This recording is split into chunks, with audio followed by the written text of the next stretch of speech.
What's going on? What's going on? Welcome to the show, Showtime Forum post game show. Got my boy Chaz here. We are excited. Another Laker win. Game three. Lakers win 116 to 108. Super excited. Didn't look like it was going to be good in the beginning. We were struggling, but then I remembered the voice of my boy Chaz telling me to calm down, reminding me this is going to be all right. Struggle It's in the gonna be all beginning. right. It's going to be all right. And as it turns out, even without me having to text Chaz, it was all right. Lakers end up winning. And like I said, it didn't feel good in the first half. Second half, Lakers came out, made adjustments. Your biggest takeaways from this game?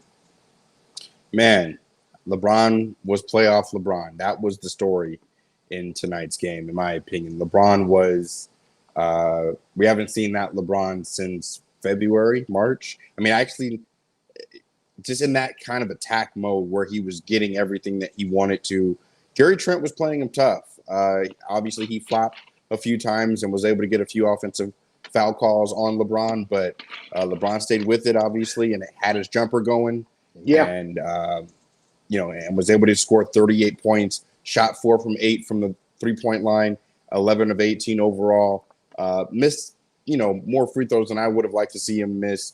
12 of 17 from the free throw line, but overall, 38 points, 12 rebounds, 8 assists in 34 minutes played in a game that you had to have in order to keep your foot on the Blazers' necks and not give them any reason to think that they have a chance in this series. I said Lakers in 5.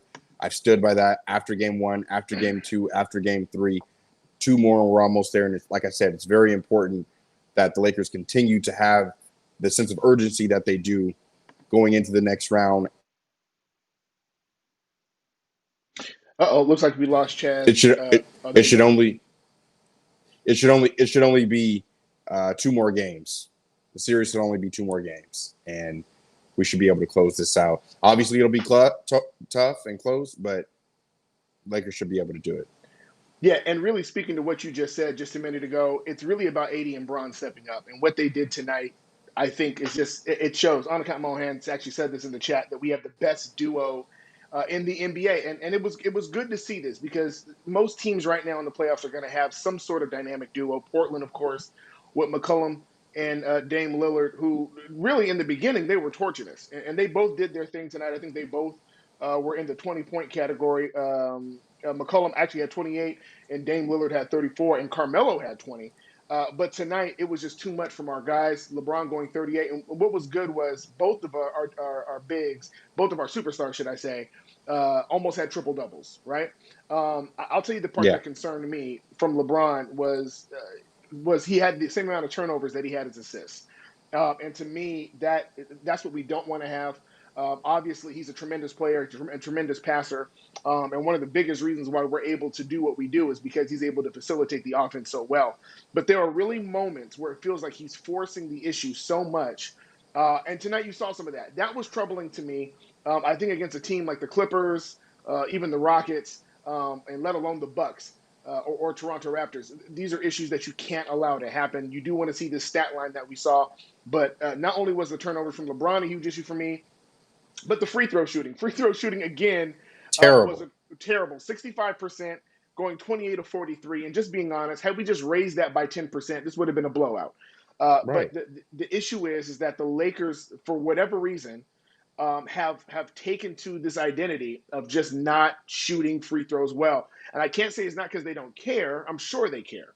But Even for AD whatever, missed free throws tonight. yeah, and AD I think missing he free throws tonight was horrible.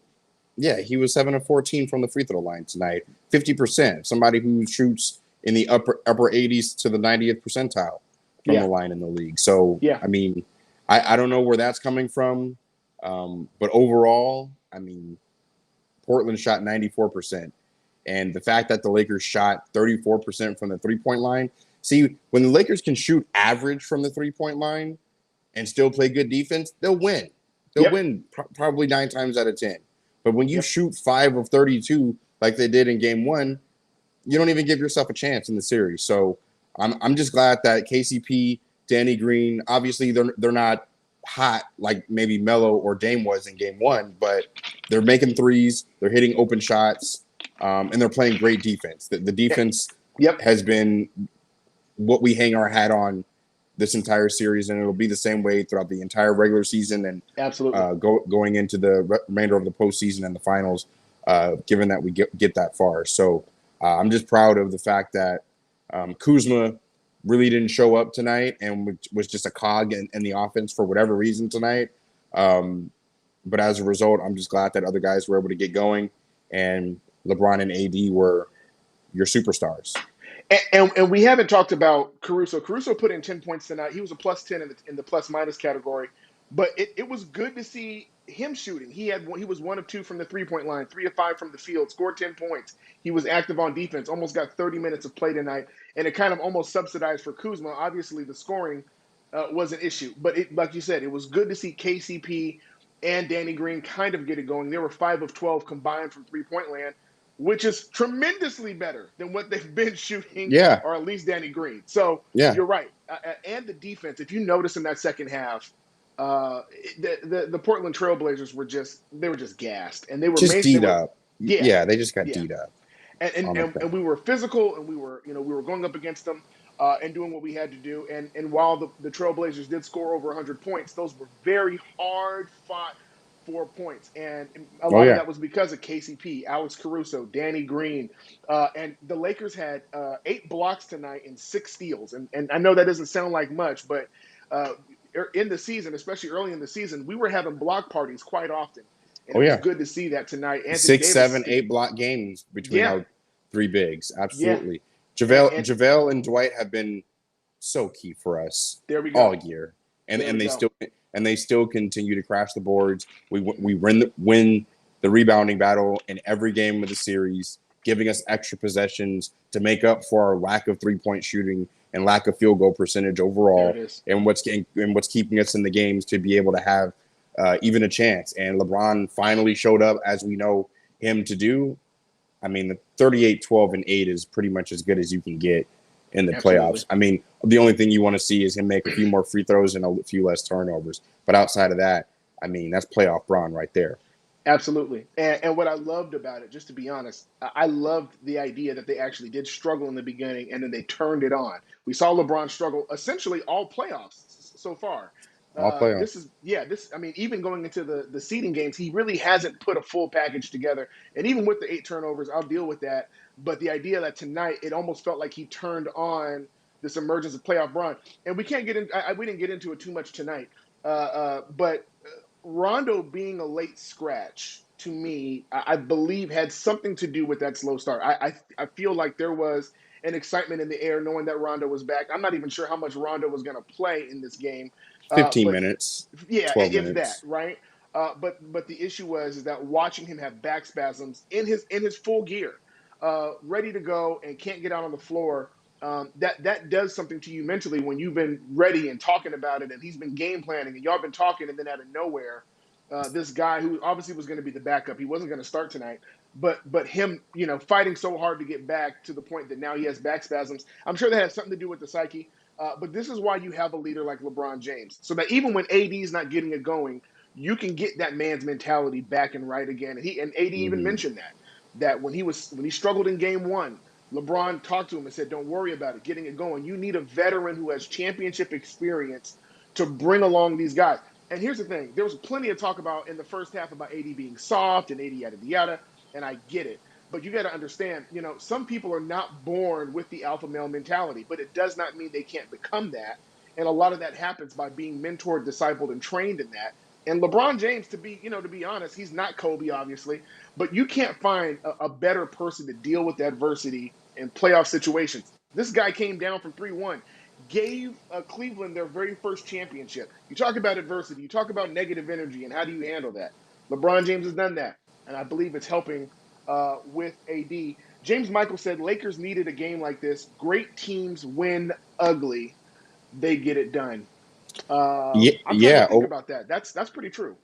yeah. I mean, you're always going to need some luck in a game, and to be honest, the Lakers caught a break with Zach Collins not being able to play the remainder of the series. Same way as Portland got a break as Avery Bradley isn't playing in this series as well. Yeah. You get breaks and you get lucky, and you put yourself in a position to win, and then you take advantage of the breaks as they come. That's just really the NBA playoffs in a nutshell. But overall, I'm just glad that we were able to see the collective unit of guys stay on the same page defensively. JR, I don't know how much more he can really play overall because he's just missing assignments left and right on the defensive end. So, and he's not making, a whole lot of shots. It's more bad than good with JR so far. I'd like to see Dion Waiters get a little bit more run, but I know Rondo is going to take a lot of his minutes as Rondo comes back. And I would expect Rondo to play at least 12 to 15 minutes in the Mamba Day game on Monday, which obviously will be game 4 of this series where the Lakers can really take a stranglehold of the series and really put them away after that in 5. So overall, like I said, AD was AD, LeBron was LeBron. You talk about alpha male with AD. Overall, his alpha male mentality is still in development, in my opinion. He hasn't been on this stage, on these brighter lights, in that purple and gold jersey, playing the 5.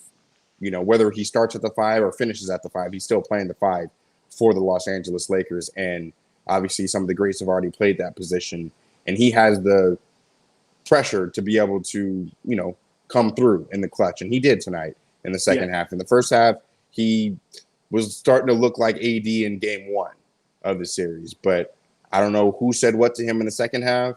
But actually, at the end of the second quarter, he was actually starting to get it going, and in that third quarter, he just absolutely took over. And at the end of the fourth, where he hit, I think 4 straight jumpers in the same Alex Caruso, Anthony Davis pick and pop play. He was in a rhythm, and it was beautiful to watch. Absolutely. It was like shooting practice. He came off that screen, and when he shoots from the elbow and he's making those elbow shots, man, I don't know what you do with that, especially when he's able to hit threes, he's able to Nothing. You drive. just hope he misses. Yeah, He misses. that's it. And it's so smooth. And when he gets that confidence going, you start seeing him handle the ball more like a point guard again. And to be honest with you, what I loved was Caruso didn't shy away from who had the hot hand. And I think sometimes the Lakers have a tendency to try to spread the ball around, and they tend to lose the momentum with the player who's got it going.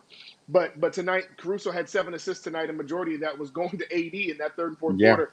Just handing him the rock and saying, "Go to work, big fella." Nurkic could not keep up. Nurkic was absolutely gassed.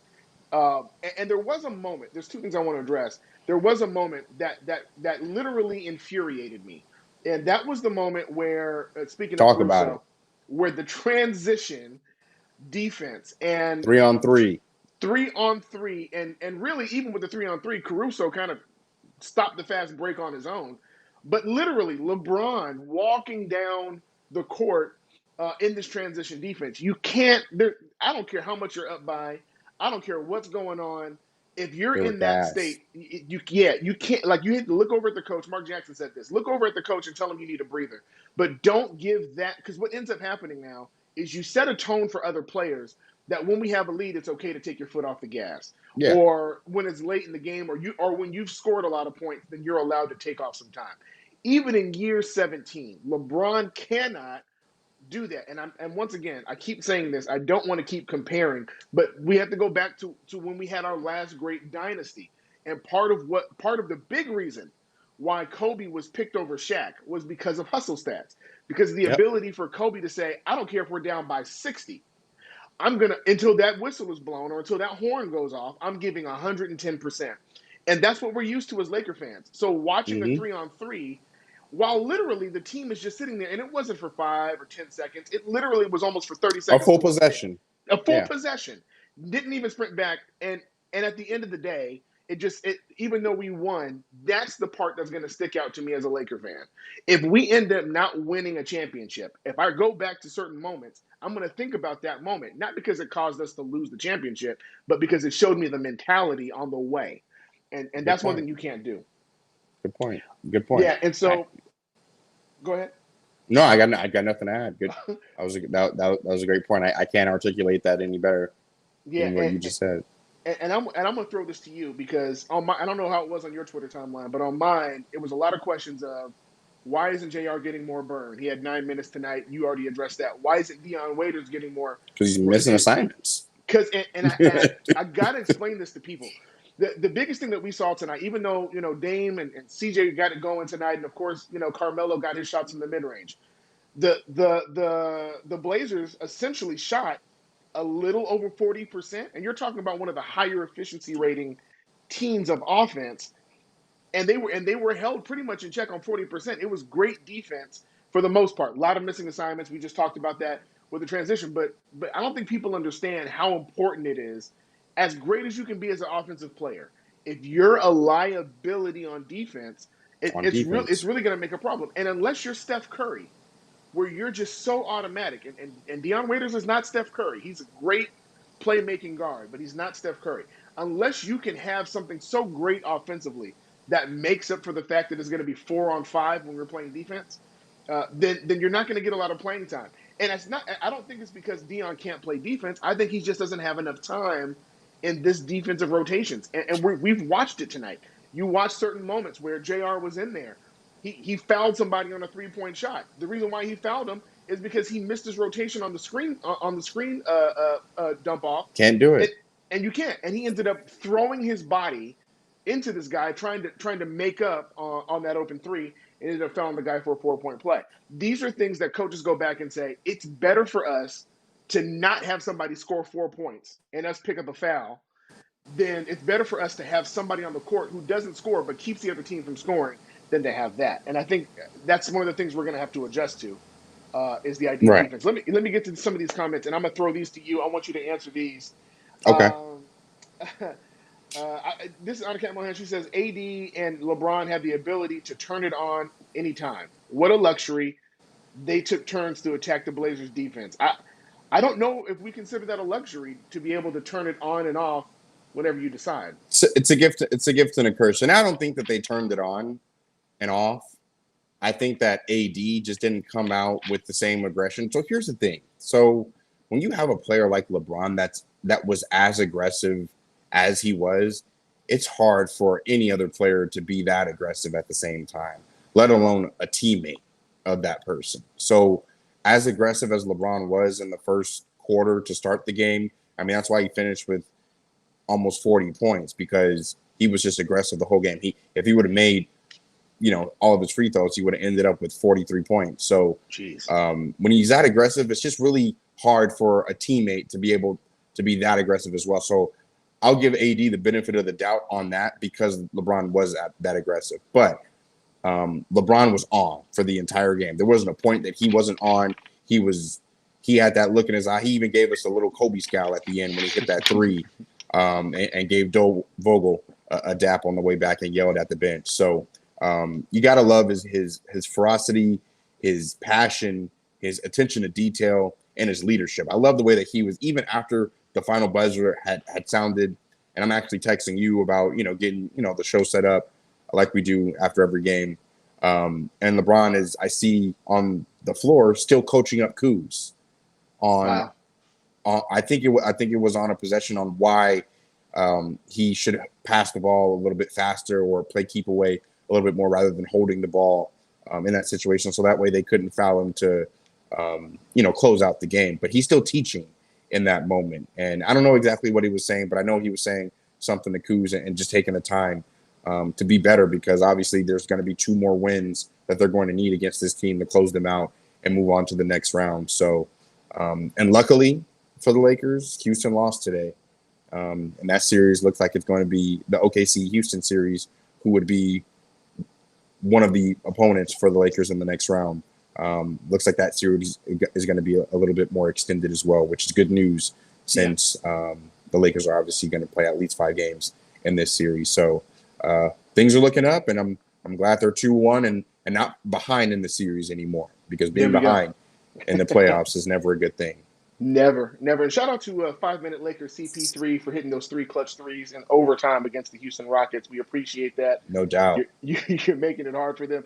Omarion Ivy from YouTube says AD stepped in the second half, and you can tell that AD is a big part of the team because we started taking advantage when AD stepped up and helped LeBron. And to be honest with you, this is a obvious change from last game, where essentially AD was carrying LeBron because LeBron only had 10 points, and AD was essentially doing everything 31 and himself last game. 11. Yeah. And I'm gonna be honest, and I don't know if this is it, you tell me, but it felt like in the beginning, it felt like it was going to be LeBron's game this time, and AD was going to struggle. But in that second half, it felt like they both got it going. Is it possible for this team to have both AD and LeBron be themselves at maximum capacity at the same time consistently? Oh yeah. Well, not consistently. Yeah. I mean, you're gonna get. It's give and take. They're both too great to be able to put up. Now you're gonna have maybe a game where they both put up 40 at some point in this postseason. That'll happen if they play enough minutes. Yeah. But overall, I just think that the give and take between both players, with LeBron's passing ability and AD's defensive ability, you're going to get max from them on both ends of the floor at the same time. Not necessarily both offensively at the same time, but I think there's going to be at least one game where they both put up 40, and it'll probably be when we need it the most, realistically. That's what we need. That's what we need. If that happens, I'm just telling you right now, you ain't gonna be able to tell me nothing if both them boys putting up 40. Leonard Buchanan says this was a blowout, less the free throws. Obviously, that is the case. He also says more Melo, less Dame and McCollum. Good for us. And I'm gonna be honest, man. Great for us. Great point. Yeah. It almost felt like the Lakers were inviting. I mean, they were playing defense on Melo, but they didn't seem too upset about the fact that he was getting his mid-range jumpers. I think for the Blazers, they're most dangerous when Dame and CJ are hitting threes. Oh yeah, yeah. When they're hitting threes and they're just launching like they were in the first quarter, right? If the first quarter trend would have continued through the remainder of the game, it would have been a lot closer, and Portland probably would have won, because when your threes are when you're hitting more threes than twos compared to what the Lakers are making, they only shot 34% from three. Luckily, the Blazers only shot 33% as well. So Right. and we won the rebounding battle, so that gave us extra possessions, and obviously going to the line a lot more helped us out as well. Yeah. Even though we didn't convert as much as we probably should have, but overall, that's just the reason why the game was as close as it was. So I just think that with Dame and CJ not being as hot as they were in game one and in the first quarter of this game, that's part of the reason. So, I mean, like I said, there's still a few more games to go. I still never felt comfortable. Even though we won by 8 points, there was never a point in the game where I felt, okay, we're going to win this game. Until the final buzzer sounded, because that's how dangerous Dame and CJ and now Melo, because he got hot and shot 9 for 20 as well. That's how hot they can be. Can I ask you a question? Let me just add. This has nothing to do with that, but there's been a lot of conversation about why didn't the Lakers pick up Carmelo Anthony? Do you think he would have flourished being on the Lakers the same way he's flourishing on the Blazers? No, because we hang our hat on defense, as I can see, and the missed assignments that he would have had on this team, his offensive ability wouldn't have made up for as many missed assignments as he would have had. Like, I'm watching right now a play where Caruso, drops it off to Dwight for a big slam over Nurkic with 9 minutes to go in the fourth quarter. That's because Melo was helping off of AD in the corner and didn't see Dwight get right behind him. Missed assignment. So if that was in a Laker uniform, he wouldn't have lasted very long, especially with LeBron and AD on the floor with Vogel coaching him. Everything turns out how it should, and he's actually in the perfect position for him. And it's looking like this isn't going to be his last season. Now, obviously, he's going to have at least one more, and God willing, maybe even one more after that. So we'll see what happens. It would be interesting to see him and LeBron retire together. That would be something, wouldn't it? It would, but I don't think that's going to happen. LeBron is in peak shape. Like, man, he's still Bron putting got up some years left. he's still putting up 38, 12, and 8 like he's 28 years old. So For real. You think he resigns for like at least one more year with the Lakers? who, LeBron? Mm-hmm. After his option year, which is not next year, but the year after, I think he signs a 1+1 after that, and then opts in on the second one. To be honest, and gives us 5 full years, and gives us two chips. That would be. That's my thing. When we signed him, and that was the thing for me, not the fact that we got LeBron, but the fact that we got him on a 3+1, 3 guaranteed years, and we're in year 2 of that contract. So we have one more guaranteed year, and obviously we're going to re-sign Anthony Davis. LeBron's not going anywhere. He's going to opt in, and that option year is probably going to be a 1+1. Could even look up and get a 2+1 as well with how he plays and how he takes care of his body. I wouldn't be surprised. So either way, it's looking pretty good for the Lakeshore as long as health permits. That's what it is. That's really only the key. And to be honest, man, that's been a huge plus for us. Is that Rajon Rondo aside, we've been fairly healthy in this bubble. We have. Let's not jinx it. Let's not jinx it. Knock on wood. We're not going to jinx it. But I want to credit, the front office at the Lakers, making such huge adjustments to the medical staff, because if you remember last year, it was injury city last year. LeBron, everybody, Ingram, Hart, Lonzo, everybody was hurt. They made huge adjustments to their staff, and you can tell that that's paying off now, especially because we've gone further as far as games played than we have in the last 6, 7, 8 years. So that's good. Blake Sinclair says the prayers are wearing off for Danny Green. Hey, Danny Green shot 3 for 8 from the field.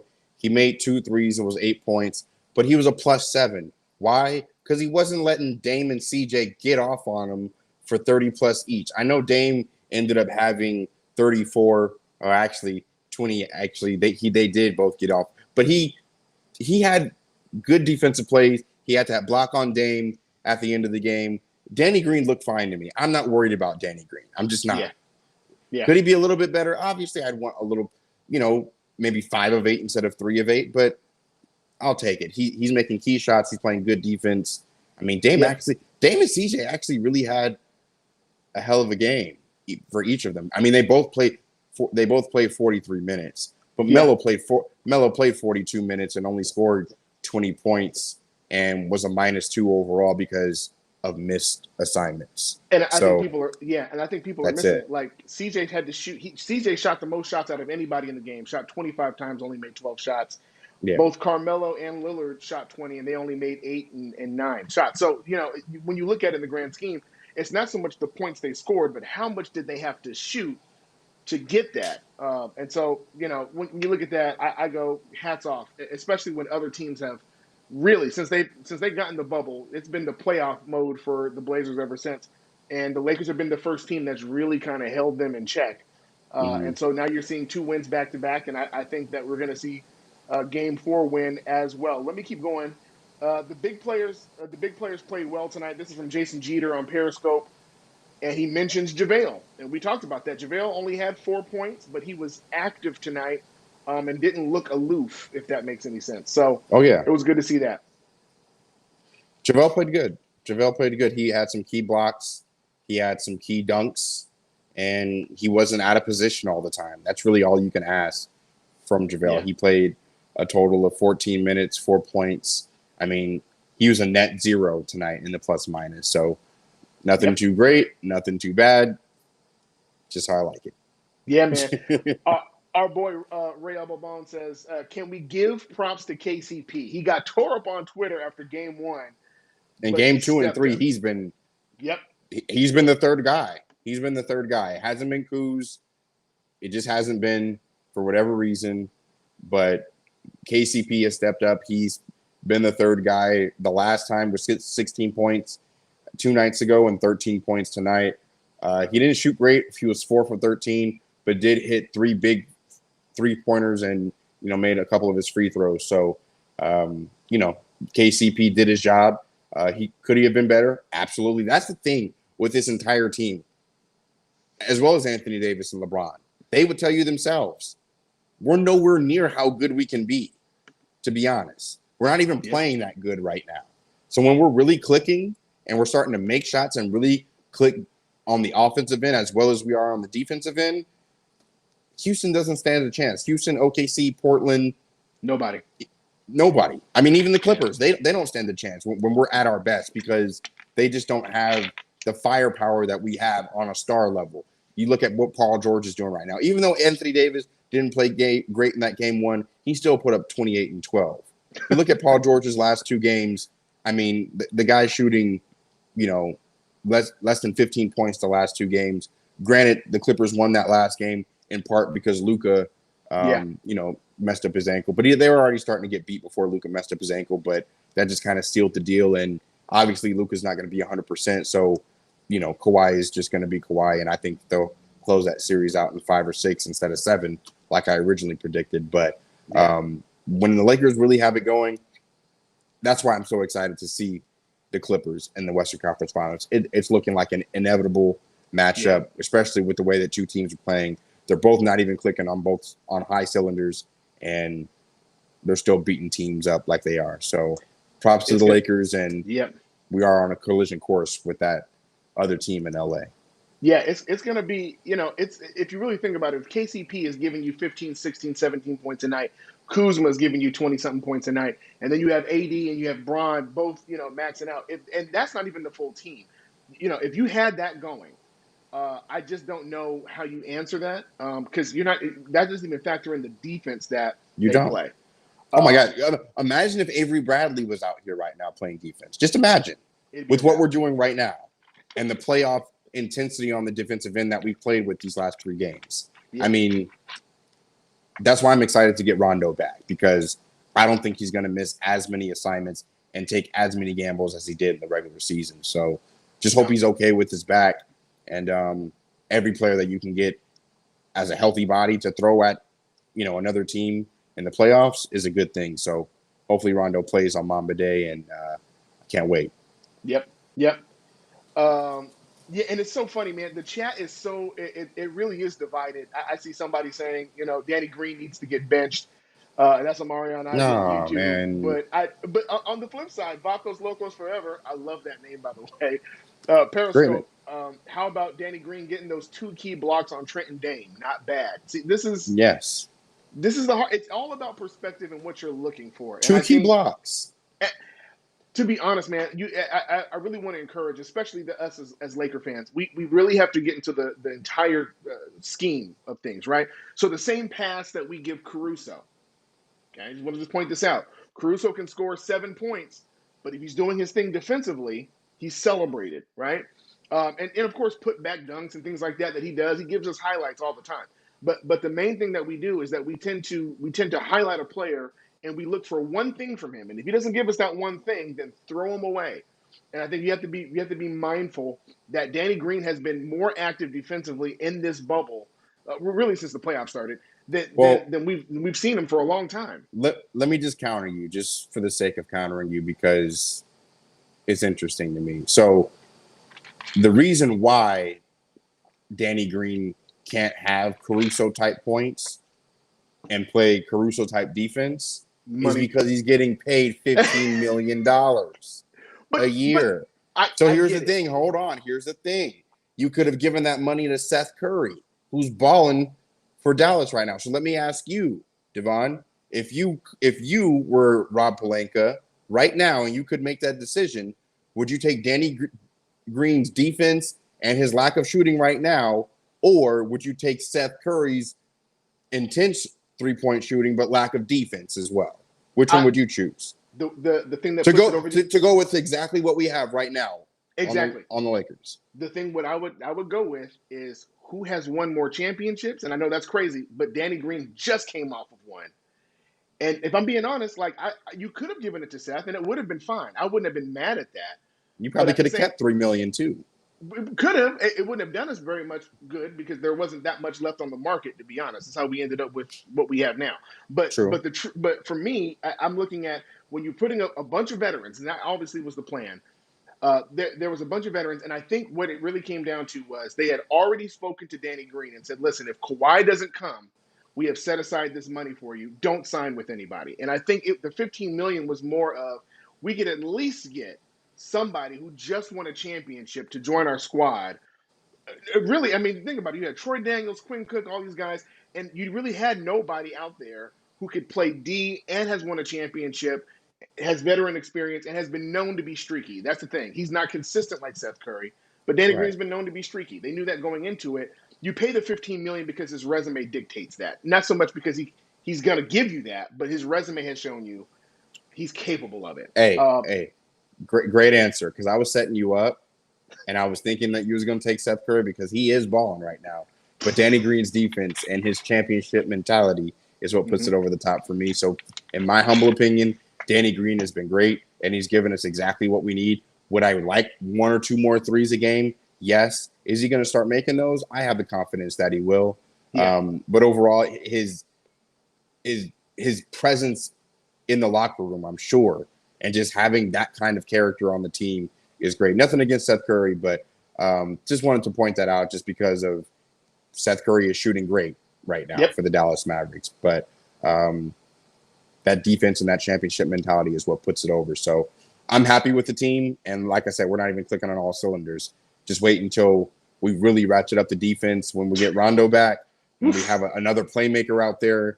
And it's looking like JR's probably shouldn't be in the rotation because of how many assignments he's missed. I mean, if Dion's not in the rotation, then why is JR if he's missing that many assignments? That's just my basic question. But I think hopefully we'll find out soon. The only reason JR is getting as much play as he is because of his experience with LeBron. I think that's the only thing that's making it go. But Jason Jeter even says what you just said. Can we end the JR experiment? And I think you're going to see that happen.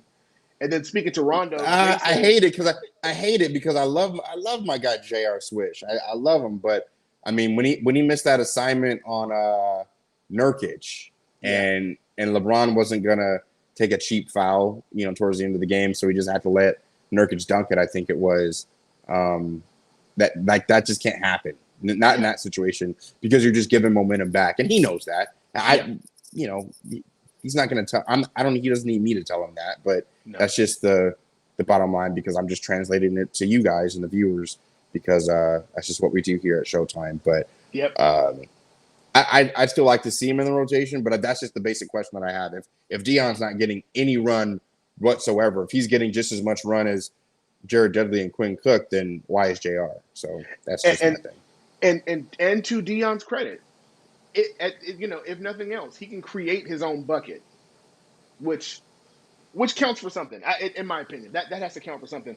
Blake St. Clair says championship teams know the games are usually won in the third quarter, and as crazy as it sounds, the Lakers have kind of been that team. They've been down early in the first quarter, fight back in the second, turn it on in the third, and then hopefully close it out in the fourth, depending on how LeBron and AD do. G Lake Show says, "Hey, hope you guys are both doing great. The bench is really becoming an asset in the bubble tonight." They are. The bench was solid. Not so much in the point category, but they did their thing. Essentially, they only scored 14 points tonight, but Morris was doing his thing with the physicality. Kuzma only had 7 again. The second game in a row, he was single digits. But Caruso, once again, and this is I don't care though. Why don't I? I don't. Would I like him to play better? Yes, but I don't really care about that.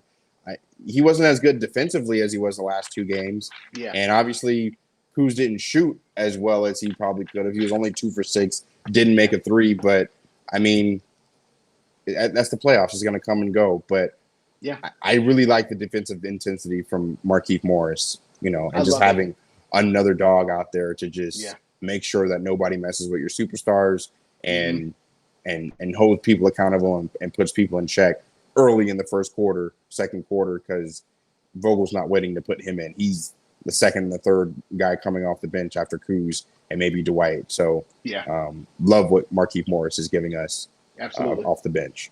Absolutely.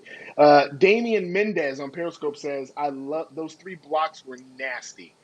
And I was, when I tell you I was screaming, the first block. That sequence? That sequence was That sequence, yeah. Ooh. Finished off by who? Who got the last block in that sequence? Oh, wasn't it Danny Green? Danny Green. Danny Green, yeah. On Dame Lillard. So I think Anthony Davis got maybe 2 blocks in a row, and then Danny Green came through, and Caruso was fired up, just yelling at the bench. Is obviously towards the end of the game when you think the Lakers could slow down and just kind of let Portland do its thing and kind of get the game over. No, we're still bringing that defensive intensity, putting our foot on your neck to let you know on Mamba Day, you're going to get this work and then some, and then we're going to close you out on Wednesday and get this rest for Houston or OKC. That's the mentality we're going to have right now. Let's go. There it is. And I know I'm feeling it, man. Game 4 is going to be very Game 2-esque. I can feel it. I feel like they're kind of coming into that rhythm. I'm trying to get through all these. Man, I'm going to go back to Blake. Blake, like I said, Blake is one of my favorite YouTube people. If AD and LeBron fell in love with the 2-man game, like the pick and roll, they would dominate every game. And this has been a comment that even I have said to myself, why don't we run more pick and roll? With LeBron and AD together? LeBron, yes. So,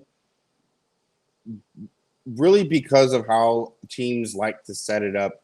So they don't play man. They play like this semi-zone when LeBron and AD are doing, when they're getting going on their 2-man game. So they play like this semi-zone, and we use a third player like Caruso or KCP just as a decoy to come out and, take the pick or the pop pass and then kind of use that as a hockey assist pass to AD or back out to LeBron, depending on who they double on the shift. So in a way, we do work that out, but it just doesn't work specifically like maybe the Alex Caruso or AD pick and pop like we saw 4 straight times in a row.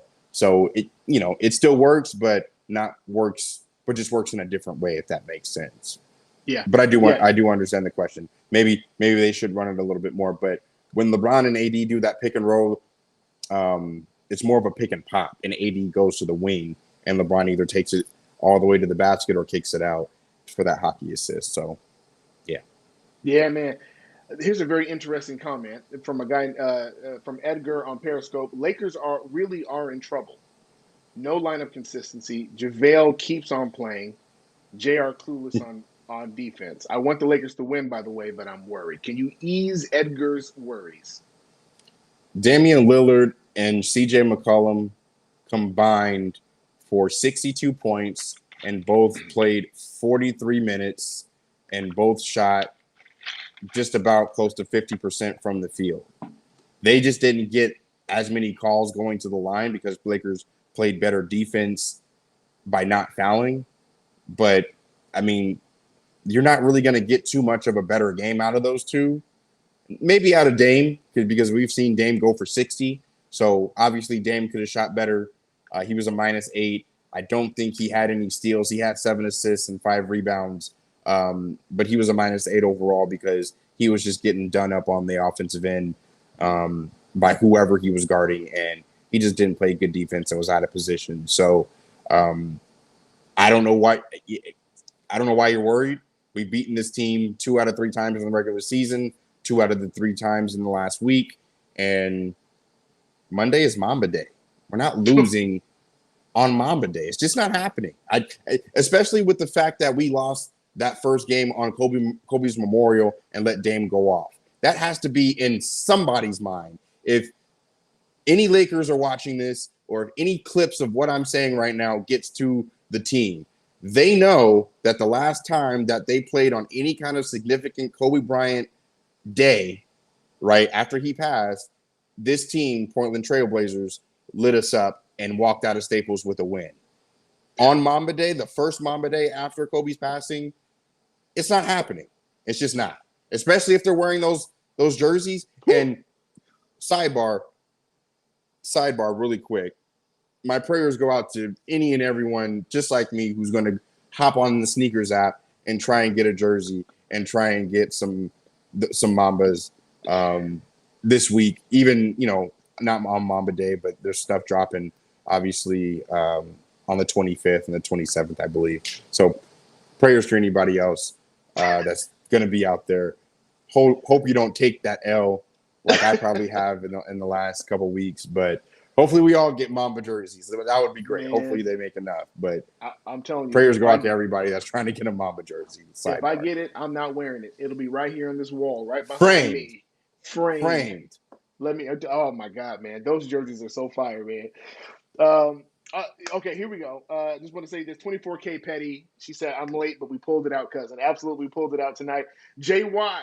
Shout out to Jay Watt, man, who's doing double duty. He's tweeting for Showtime Forum. So a lot of these clips you guys are seeing that pop up on our feed. IG show with Chris Camello, my podcast partner.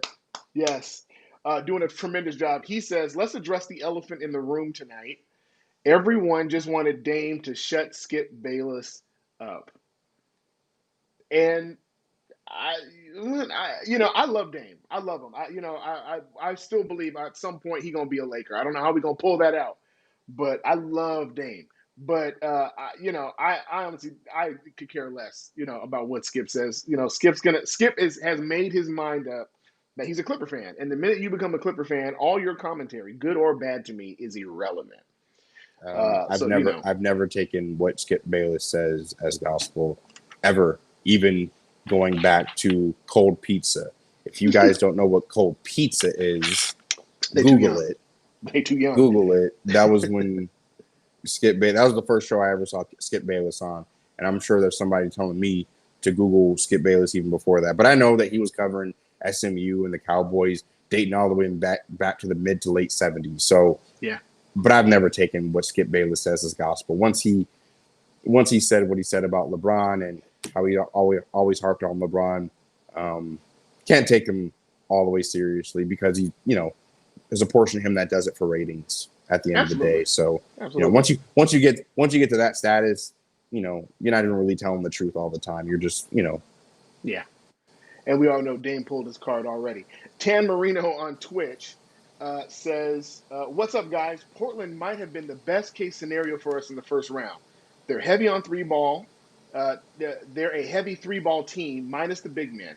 I know they're challenging us more than Memphis or Phoenix. I'd rather go 5, even 6 with Portland than have swept one of the other possible opponents. They're like the B+ version of the Rockets, and the Rockets won't have the big bodies the Blazers do. I think this is a great tune-up series for us. Once again, Tamarino 13 on Twitch. I love it. So I've done however many post games I've done with you, maybe 5, 7, 8, however many it is now. That is the best comment that I have heard anybody write that you have blurted out while with me on this show. I thought about that before the series started and said, man, what if Memphis would have been our opponent? We wouldn't have gotten tested the way that we got tested in that first game and had the ability to respond in the way that we have so far. So Great point. I couldn't agree more. And Houston's in trouble. I hope Houston wins because OKC plays us a little bit tougher. Houston only has one way to beat you. And this is obviously, I'm not trying to look too far ahead, but it's obviously looking like it's going to be Houston more than OKC, even though, like I said, OKC won that game today as well. But great point. I couldn't agree more. Absolutely. And if you look at the previous Laker championships, we all can pinpoint these huge moments of adversity that the Lakers overcome. Big shot Rob hitting a big shot. Derek Fisher hitting big shots. I mean, it always feels like every championship run we have, there's that pinpoint moment where you're like, we were tested at that point, and we pulled out of that. And it almost seems like it awakens the confidence to say, if we beat that or we got through that, we can get through this next part. And I think he's right. This is the Portland Trailblazers is probably the best case scenario for a team that literally is trying to find itself again. I think it wouldn't have made much of a difference had we just carried out with no pandemic. I think we probably would have kept our momentum going. Avery Bradley still there, things like that. But in a situation where you're off for 4 months, You're an unknown, uncharted territory. There is no home court advantage. The way you're tested is far different, and how you treat that first round essentially is going to set the tone in this, for the rest of the playoffs for you. And I tell you this, they're not going to take the Blazers lightly, even in the Nope. next couple of games. They're gonna Very they're gonna glad. take it. Yeah, Very glad that we got punched in the mouth in the very first game. Now we're on high alert. yeah. Now we know to keep our foot on their necks. Hopefully we don't let up in game 4.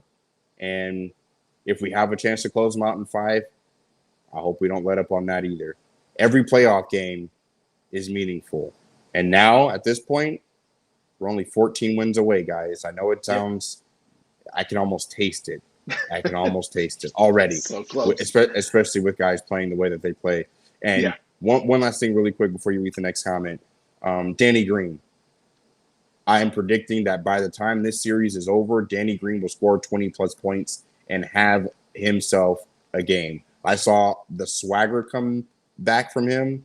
I like the flick of his wrists on his shots. Mm-hmm. And I'm liking the way that he's playing defense and having intensity and purpose when he has the ball. So I'm predicting that before this series is over, Danny Green is going to have a 20-plus point game. I, like Chuck would say, guarantee. Poor Chuck. He's having the worst time right now. He is, but that's my guarantee, and it's going to trend in that direction. Danny Green, if you listening, you're going to have a 20-plus point game, baby. Let's go. I'll tell you this, guys, just so you know, every time that I've texted Chaz in the middle of a game, he tells me something, and every single time it's come true. I mean, almost verbatim the way he says it. Don't let me say it. Huh? Don't let me say it. Listen to the man. Listen I'm to what just he's telling saying. you, he has not been wrong. So I'm taking it. So your boy Edgar's back at Periscope, and we're gonna ready to close out, but he's really on some dire straits right now. He said we need to get much better before we see the Rockets and the Thunder can't play like the second round. He said that JaVale is still a liability. Him being in the lineup doesn't maximize the starting lineup potential. Edgar, I understand, and I think once again, you have to look at the grand scheme of things, right? This is a game of matchups, and you have to make sure you're watching how they do matchups. The big thing that you have to do is you have to, number one, make sure that you have enough big bodies to match up with their big bodies. They're playing pretty much a 3-man rotation. Whiteside, Gabriel, and Nurkic are their 3 bigs. None of them can match up with AD. We all know that. But you can't play AD at the 5 for 40-plus minutes. Number one, his body's not going to hold up to that. Number two, he's going to be in foul trouble if you keep him on that block too long. And then 3, you need to be able to have somebody like a JaVale who's able to kind of keep things going in the beginning. And if you notice, he's only playing 10 to 14 minutes, okay? So it's not like JaVale is eating up minutes for the bigs. Dwight Howard and AD are doing majority of the work, okay?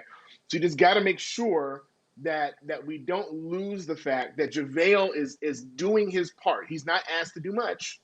He's not asked to do much. We're not asking him to score 10, 15 points. That's not why he was signed, okay? Nobody looks at him for that. He's looking for him to be a defensive presence, to eat up fouls, and to do what he can on the block. And tonight, and to be honest, the last couple of games, he's done much better than I anticipated. He did have a very bad stretch. And even tonight, you could look at his thing and go, he only had 4 points. So he's doing bad. That's not the case. When you see your team have 2 of your big players go for almost 2 triple-doubles, and you win, and your biggest weakness was the free throw line. I just want to just point that out. I think if they would have hit, if you hit their free throws, then we're not even having a conversation like what we're having tonight. So Edgar, I just want to just calm your fears, man. Like, I get you, but there's progress being made, and we want to make sure, we keep going. He says you got to guard Harden the same way as Lillard. Absolutely not. They are completely different players. Harden is known for flopping, getting to the rim, way more than they have Lillard. They have more shooters than the Blazers as well. Yeah. It's not the same. Jeff Green is hitting threes right now, and I mean, like a revelation of Jeff Green. I'm like, and Jeff Green actually shoots his best against the Lakers, right? Yes. Harden knows that, and here's the big thing: we ain't even really seen Westbrook like that yet, right? No. So you're talking about a 2-headed monster that can get to the cup, right? So it's not the same. Lillard is a high screen player. Most of Lillard's shots are going to be high screen, come around the curl, pull up at the 3-point line before the screener comes in. So for the most part, that's not Harden.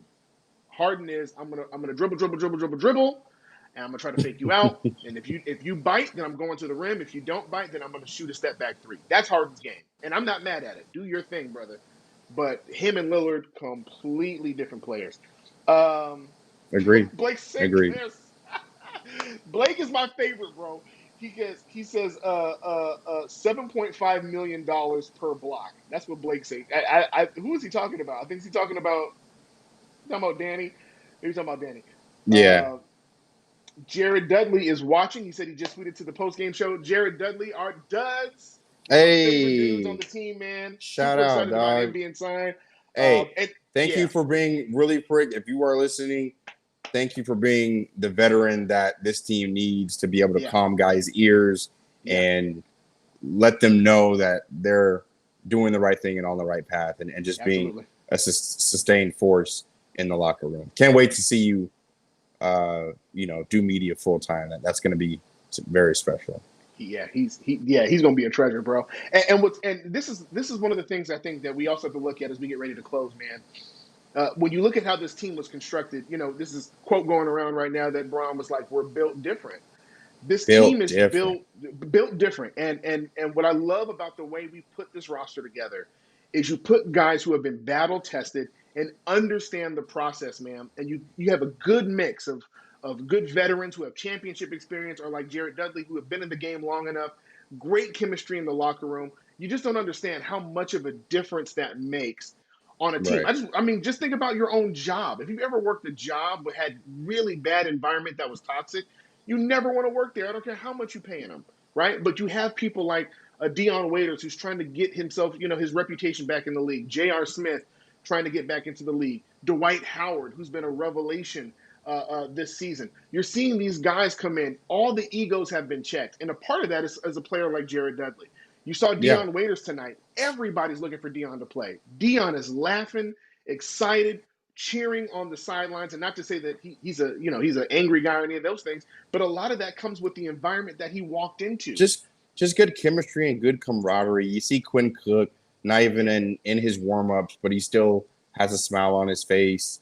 Talen Horton-Tucker soaking in the playoff experience that he's getting, regardless of the fact he's not on the floor or not. He's still on the bench. He's still in the locker room. He's still in the hotel. He's still in the meeting room with these guys. He's in the trenches with these guys. So just love the camaraderie and the teamwork that we have on this team. And I'm just happy that we have, man, am I happy Dwight decided to play and instead of not play during this bubble. He's been, even though he gets called for the most ticky-tack fouls I've seen in this entire postseason, he still keeps his head right and makes the right play and is in position for lob dunks and rebounds and just helping the team whenever he can. So props to Dwight Howard.